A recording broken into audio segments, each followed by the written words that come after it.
जो लोग सोच रहे थे कि लोकसभा चुनाव के नतीजों के बाद सीएम योगी बैकफुट पर आएंगे, ऐसे लोगों को सीएम योगी ने गलत साबित कर दिया।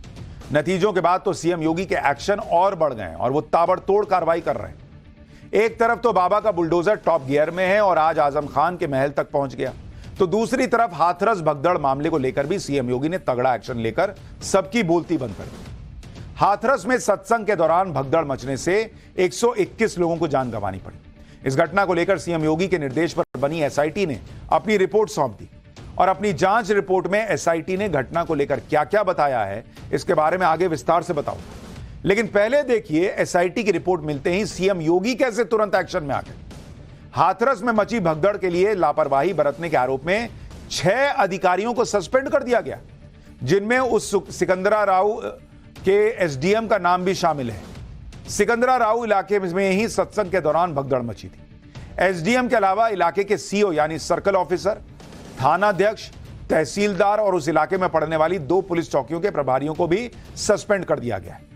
अभी तक यह कहा जा रहा था कि प्रशासन पर कोई कार्रवाई नहीं हुई, लेकिन आप यह देखिए कि जांच की गई, जांच रिपोर्ट आई और जिस जिसकी लापरवाही का पता चला रिपोर्ट में, उस पर तुरंत एक्शन लिया सीएम योगी। यानी किसी के कहने पर एक्शन नहीं होगा, पहले जांच होगी और उसमें जिसका दोष दिखेगा उस पर एक्शन होगा। हालांकि ऐसा नहीं है कि हाथरस हादसे पर योगी आदित्यनाथ ने एक हफ्ते बाद कोई तगड़ा एक्शन लिया। सीएम योगी हादसे की जानकारी मिलने के बाद से लगातार एक्टिव है। हादसे के तुरंत बाद उन्होंने मुख्य सचिव और डीजीपी को मौके के लिए रवाना किया था। अगले दिन सीएम योगी खुद हाथरस पहुंच गए और उन्होंने घायलों से मुलाकात की।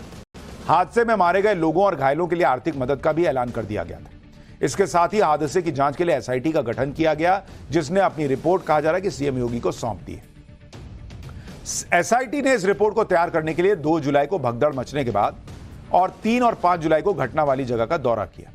जांच के दौरान एसआईटी ने 125 लोगों के बयान दर्ज किए, जिसमें पुलिस और प्रशासन से जुड़े हुए लोग, चश्मदीद और दूसरे लोग शामिल हैं। इसके अलावा एसआईटी ने भगदड़ से जुड़े वीडियो और तस्वीरों को भी जांच में शामिल किया। सूत्रों के मुताबिक सीएम को सौंपी गई रिपोर्ट में एसआईटी ने 9 बड़े निष्कर्ष निकाले। पहला निष्कर्ष यह निकला कि चश्मदीद गवाहों और दूसरे सबूतों के आधार पर हादसे के लिए कार्यक्रम के आयोजक मुख्य रूप से जिम्मेदार हैं। दूसरा यह कि अब तक हुई जांच और कार्रवाई के आधार पर हादसे के पीछे किसी बड़ी साजिश से भी इनकार नहीं किया जा सकता। हादसे की गहराई से जांच की जरूरत है। तीसरा यह कि कार्यक्रम के आयोजक और तहसील स्तर पर पुलिस और प्रशासन दोषी थे। तहसील स्तर तक के अधिकारियों ने लापरवाही की। चौथा यह कि बिना कार्यक्रम स्थल का मुआयना किए आयोजन की अनुमति दी गई। सीनियर अधिकारियों को आयोजन के बारे में नहीं बताया गया। पांचवा यह कि स्थानीय प्रशासन ने कार्यक्रम को गंभीरता से नहीं लिया। छठा यह कि आयोजकों ने तथ्यों को छिपाकर कार्यक्रम के आयोजन की अनुमति ली, अनुमति के लिए लागू शर्तों को पालन नहीं किया और तय लिमिट से ज्यादा लोगों को आयोजन में शामिल किया गया। सातवां निष्कर्ष यह कि आयोजन समिति से जुड़े लोग भगदड़ के दोषी पाए गए हैं। जिन लोगों को बिना पुलिस वेरिफिकेशन के जोड़ा गया, उनसे अव्यवस्था फैली। आठवां निष्कर्ष, आयोजन समिति के लोगों ने पुलिस के साथ गलत व्यवहार किया। स्थानीय पुलिस को कार्यक्रम वाली जगह पर निरीक्षण करने से रोकने की कोशिश हुई। और 9वां निष्कर्ष यह कि सत्संग करने वाले यानी भोले बाबा और भीड़ को बिना सुरक्षा इंतजामों के आपस में मिलने की छूट दी गई। भारी भीड़ होने के बावजूद बैरिकेडिंग नहीं की गई। हादसा होने पर आयोजन समिति के लोग घटनास्थल से भाग गए। हालांकि एसआईटी की रिपोर्ट में सत्संग करने वाले बाबा नारायण साकार हरि की भूमिका का कोई जिक्र नहीं किया गया। लेकिन एसआईटी रिपोर्ट के आधार पर जिन अफसरों पर गाज गिरी है, उन पर क्या आरोप लगे हैं, यह भी सुनिए। जैसे रविंद्र कुमार एसडीएम सिकंदरा राव, आरोप है कि सत्संग में 80 लोगों की परमिशन दी, 80,000 की, लेकिन 2 लाख से ज्यादा लोग पहुंचे। मौके पर मौजूद थे ये, लेकिन इतनी भीड़ बढ़ती गई और उन्होंने कुछ नहीं किया। फिर भी ना खुद कोई कदम उठाया, ना ही सीनियर अफसरों को जानकारी दी। आयोजकों से भी भीड़ को कंट्रोल करने पर कोई बात नहीं। आनंद कुमार सीओ सिकंदरा राव, उन पर आरोप है कि लोकल इंटेलिजेंस ने भीड़ बढ़ने का इनपुट दिया था, फिर भी सिर्फ एक थाने की फोर्स को तैनात किया। आयोजकों से भी भीड़ और ट्रैफिक कंट्रोल को लेकर कोई बात नहीं की। सीनियर अफसरों को जानकारी देकर फोर्स भी नहीं बढ़ाई। सुशील कुमार तहसीलदार, इतने बड़े कार्यक्रम को लेकर बिल्कुल भी अलर्ट नहीं थे। कार्यक्रम या भीड़ का अंदाजा नहीं लगाया, कार्यक्रम के दौरान एक्टिव नहीं रहे। आशीष कुमार थानाध्यक्ष सिकंदरा राव, इनके थाने के इलाके में इतना बड़ा सत्संग का कार्यक्रम था, लेकिन इन्होंने आयोजकों से बात तक नहीं की। भीड़ कई गुना बढ़ने के बाद भी ट्रैफिक और सुरक्षा को लेकर कोई पहल नहीं की। सीनियर अफसरों को भी देर से जानकारी दी। मनवीर सिंह चौकी इंचार्ज, कचौरा कार्यक्रम में इनकी ड्यूटी लगी थी। लेकिन सिर्फ मूक दर्शक बने रहे, ना आयोजकों से बात की और ना ही सीनियर अफसरों को अलर्ट किया। ब्रिजेश पांडे, चौकी इंचार्ज पोरा, कार्यक्रम में ड्यूटी लगी थी लेकिन एक्टिव भूमिका नहीं निभाई, ना ही आयोजकों से बात की, भीड़ बढ़ती देख कोई अतिरिक्त इंतजाम नहीं किया। यानी एक एक अधिकारी, एक एक व्यक्ति प्रशासन से जुड़ा हुआ जिसकी जिम्मेदारी है वो नप गया बॉस। एक तरफ एसआईटी रिपोर्ट आने के बाद लापरवाह अधिकारियों पर गाज गिरी है, तो दूसरी तरफ सत्संग का आयोजन करने वाले बाबा नारायण साकार हरि के सेवादारों की भी धरपकड़ जारी है।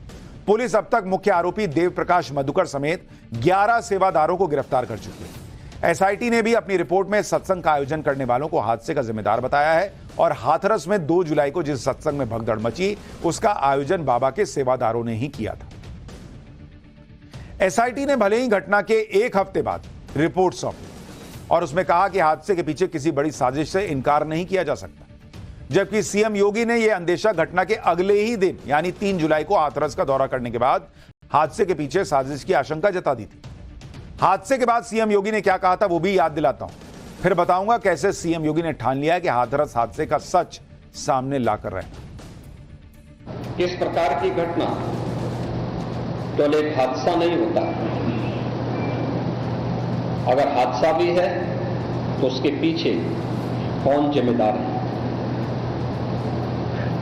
और अगर वह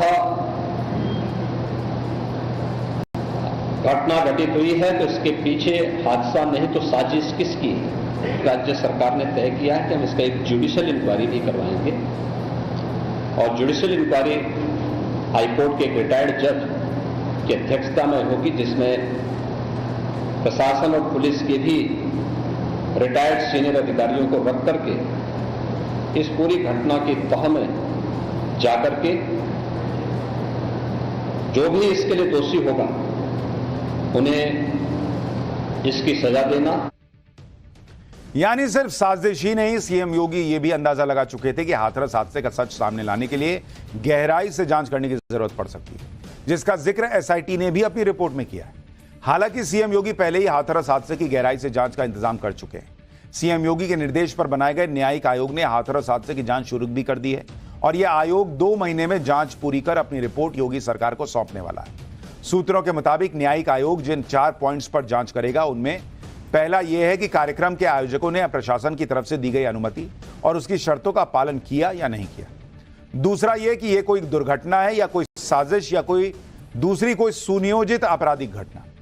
तीसरा यह कि प्रशासन ने कार्यक्रम के दौरान आई भीड़ को कंट्रोल करने और कानून व्यवस्था बनाए रखने के लिए क्या किया। और चौथा यह कि उन कारणों और परिस्थितियों का भी पता लगाना जिस कारण भगदड़ की स्थिति बनी। यानी एक तरफ सीएम योगी हाथरस हादसे का सच सामने लाने के लिए फास्ट फॉरवर्ड मोड में काम कर रहे हैं, दूसरी तरफ इस हादसे में जान गंवाने वालों की मदद के लिए भी योगी सरकार कोई कसर नहीं छोड़ रही।